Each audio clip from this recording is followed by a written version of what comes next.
بسم الله. السلام عليكم ورحمة الله تعالى وبركاته. كي دايرين؟ لاباس عليكم؟ بخير؟ كي دايرين مع الصحة؟ غنقدم لكم اليوم واحد الوصفة ديال البرد وديال الكحبة السعال، زوينة مجربة ورائعة جدا.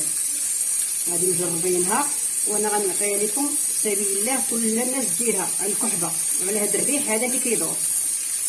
عندنا هنايا واحد الجويدات ديال القرفة عواد.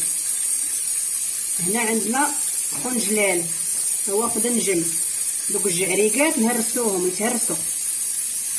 هنا عندنا واحد 5 ديال الباديانه، ديال الوريدات ديال الباديانه، ها هما باديان.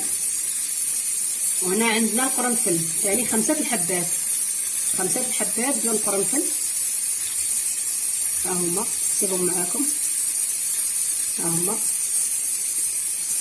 6 الحبات ديال القرنفل. وغنديروهم ونوضعوهم في واحد 3 كيسان ديال الماء ديال العنبه، نحطوهم يطيبوا حتى يغلاو واحد شويه. ملي غلاو غادي نحطوهم نحكو عليهم واحد شويه ديال السكينجبير، مجهد معالقه ديال السكينجبير، نعصروا عليهم نص ديال الحامض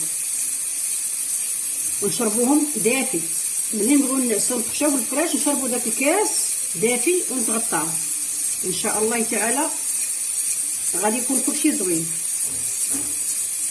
ما تبقاش فيك الكحبه، ما يبقاش فيك السعال، ما يبقاش فيك. انا غندير دابا شي كلشي مغسول. ها القرفه، ها هو خنجلال، ها هي ديك باديانه والقرنفل، وغادي نشعل عليهم البوطه.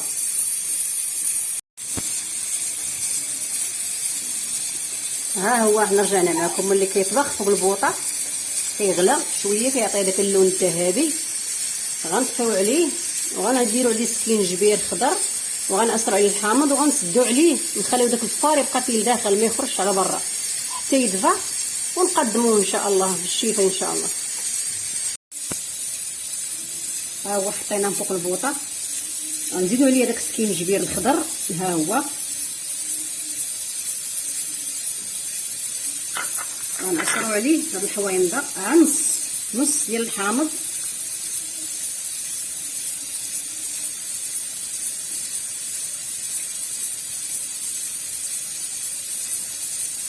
هذه راه زوينه ومجربه. اللي عنده هاد الكحبه هذه خاويه او عامره واللي فيه هذا الريح كامل، هذا الريح اللي كيدور في هاد الايامات، الله ينجينا وينجيكم. بحال هكا غنخليه بحال ما هكايا واحد نص ساعه حتى يفلق مزيان.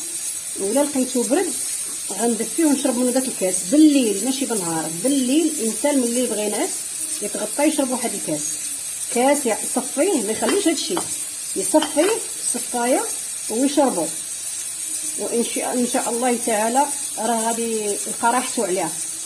وبالشفاء لينا وللجميع يا رب العالمين.